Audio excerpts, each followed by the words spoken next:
नमस्कार. मी पंजाब डक. मी आलोय नागपूरकडं, म्हणजे इकडं पूर्व विदर्भ आहे. तर इथं पीक प्रात्यक्षिक पाहण्यासाठी या ठिकाणी आलोय. आणि या ठिकाणून आता सुरुवातीला नागपूरकडे आहे म्हणून सुरुवातीला नागपूरच्या शेतकऱ्याला अंदाज देतो.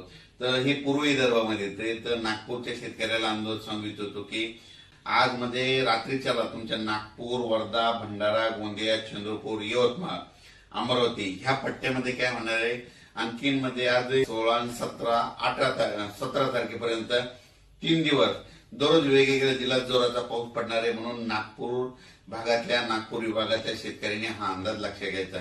म्हणजे पूर्व विदर्भातल्या शेतकऱ्यांनी अंदाज लक्षात घ्यायचा.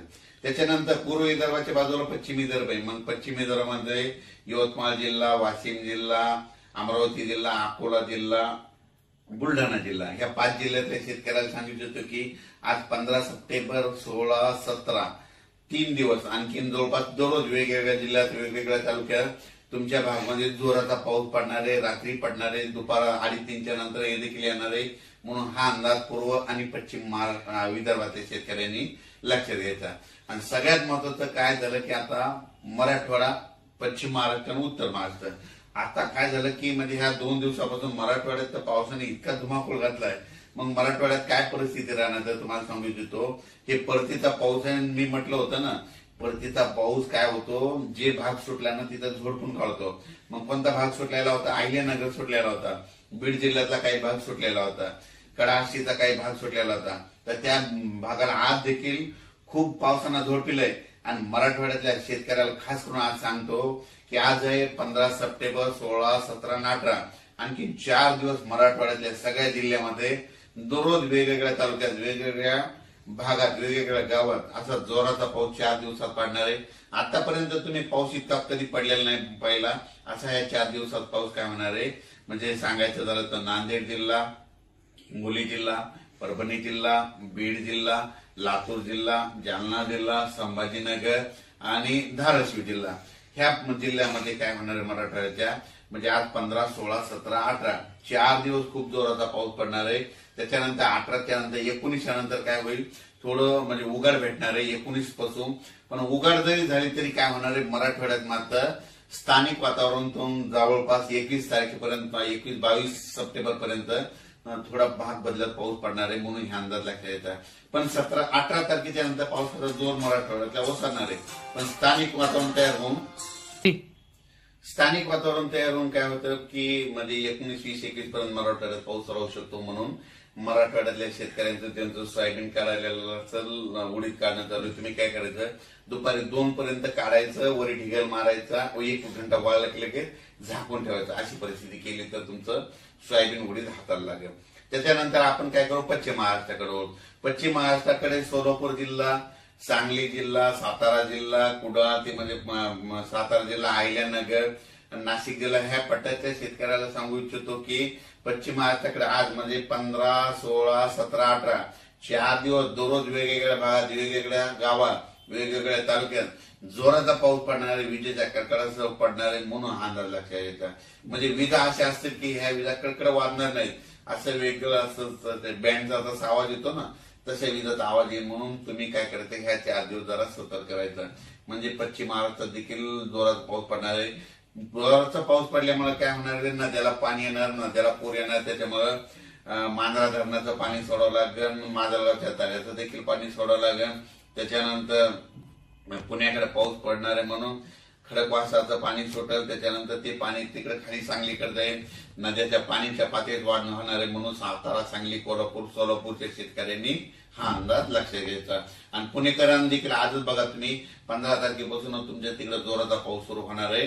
म्हणून हे पुणेकरांना देखील अंदाज लक्षात घ्यायचा. म्हणजे पुणेकरच नाही तर सांगायचं झालं तर पश्चिम महाराष्ट्रातील सगळ्या शेतकऱ्यांनी 15, 16, 17, 18 4 दिवस जोराचा पाऊस वेगवेगळ्या भागात पडणार आहे. म्हणून हे अंदाज लक्षात घ्यायचा. आता त्याच्यानंतर आपण उत्तर महाराष्ट्राकडे. उत्तर महाराष्ट्रातल्या शेतकऱ्याला सांगू इच्छितो की नाशिक जिल्हा, इगतपुरी, त्याच्यानंतर नंदुरबार, धुळे, जळगाव तुमच्याकडे म्हणजे उद्यापासून 16, 17, 18 म्हणजे 16, 17, 18 आज देखील 15ला देखील आज पाऊस आहे. पण 16, 17, 18ला नंदुरबारकडे तिकडे पाऊस जाणार आहे. म्हणून उत्तर महाराष्ट्रातल्या शेतकऱ्यांनी, 4 जिल्ह्यातल्या शेतकऱ्यांनी हा अंदाज लक्षात यायचा. आणि हा परतीचा पाऊस आहे आणि परतीचा पाऊस काय करतो सगळ्याला झोडपून काढतो म्हणून हे लक्षात यायचा. याच्यानंतर आता हे झालं परतीचा. मग याच्यानंतर परत शेतकऱ्याला माझी विनंती आहे की तुम्ही काय करा, 18च्या नंतर काही काही भागात थोडं उघड भेटणार आहे, पण त्याच्यानंतर काय होणार आहे 24 तारखेच्या नंतर म्हणजे 25, 26, 27 तारखेच्या दरम्यान परत राज्यात पावसाचं वातावरण तयार होणार आहे. म्हणून हे देखील अंदाज लक्षात घेतात. पण सर या 18च्या नंतर या 2-3 दिवसाचा जो 5 दिवसाचा कालावधी त्या दिवसात सूर्यदर्शन राहणार का? हा, 18 ते 23च्या दरम्यान सगळ्यात जास्त चांगलं सूर्यदर्शन काय होईल विदर्भात भेटणार आहे. म्हणजे विदर्भात पूर्व विदर्भ पश्चिम 6 ते 11 जिल्ह्यामध्ये जरा चांगलं सूर्यदर्शन होईल. पण त्याच्यानंतर मराठवाड्यात देखील काय होईल सूर्यदर्शन होईल, पण काय होईल स्थानिक वातावरण तयार होऊन त्या भागात देखील 21 तारखे सप्टेंबर पर्यंत पाऊस पडेल म्हणून हे लक्षात येतं. पश्चिम महाराष्ट्रात देखील तशीच परिस्थिती राहील आणि उत्तर महाराष्ट्रात देखील राहील. आणि राहिला प्रश्न आता म्हणजे तेलंगणा, आंध्र प्रदेश आणि कर्नाटक, ते शेतकऱ्याचे मला फोन आले की आमच्या परिसराची काय परिस्थिती. तर तेलंगणा, आंध्र प्रदेश आणि कर्नाटकचे जे जितके तालुके त्या शेतकऱ्याला सांगू इच्छितो की तुमच्याकडे देखील म्हणजे आज 15 ते 18 पर्यंत चांगला जोराचा पाऊस पडणार आहे, काही ठिकाणी मुसळधार पडणार आहे, कुठं अतिमुसळधार पडणार आहे म्हणून हा अंदाज लक्षात घ्या. तसेच सर आपण आज नागपूरला आलेलो 15 सप्टेंबर 2025 आहे, तर नागपूरच्या शेतकऱ्यांना काय सांगणार आपण? तर आज या ठिकाणी नागपूरकडे आल्याच्या नंतर नागपूर भागातल्या नागपूर, वर्धा, भंडारा, गोंदिया, चंद्रपूर, यवतमाळ या शेतकऱ्याला सांगू इच्छितो की आणखी म्हणजे आज देखील नागपूरकडे रात्रीच्याला काही ठिकाणी दुपारनंतर काही ठिकाणी रात्रीच्याला जोराचा पाऊस आणखी 3 दिवस या पूर्व विदर्भात पडणार आहे. म्हणून ह्या पूर्व विदर्भातल्या शेतकऱ्यांनी हा अंदाज लक्षात घ्यायचा. नागपूरकडे सूर्यदर्शन कधी राहणार?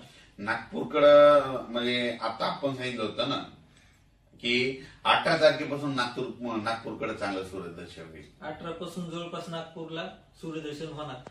तर सर तुम्ही सांगितल्याप्रमाणे सर्व नद्याला पूर आलेले, तर सर्व डॅमचे दरवाजे उघडले गेले, तर धरणाचे दरवाजे उघडले, नदीकाठच्या गावांना तुम्ही काय सांगू इच्छिता?